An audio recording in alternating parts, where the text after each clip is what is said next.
The big misconception is that men aren't doing it. They are in big numbers. The procedures more men than ever are having to transform into Jersey Shore studs. Up next, the situation with men's plastic procedures. The big misconception is that men aren't doing it. They are in big numbers. Plastic surgeon Dr. Mulholland reveals the most popular and most efficient ways to get those washboard abs. This is called TiteFX, and this is one of the many systems that we use to melt fat. Our Plastics Week has explored the lengths people go to look like the stars. While we don't endorse any of these procedures, tonight Toronto surgeon Dr. Mulholland lets us in on a little secret. Women aren't the only ones seeking enhancements. Warning, some of the footage is graphic.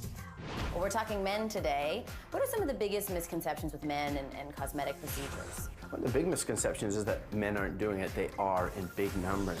The procedures in highest demand? Well, thanks to a certain reality show, men are looking for six-pack abs and a full head of hair. The situation, which is the rectus abdominis, the stomach muscle visibility, there's non-surgical options to melt fat without surgery. Let's talk about the hair because of Jersey Shore fame as well. Pauly D, obsessed with his hair. Hair transplantation has the stigma of the big scar at the back, and that's limited a lot of men who want to do this. We have a new technique now available called NeoGraft, where we can take 1 and 2 and 3 little hair families at a time without the scar and move them to the front.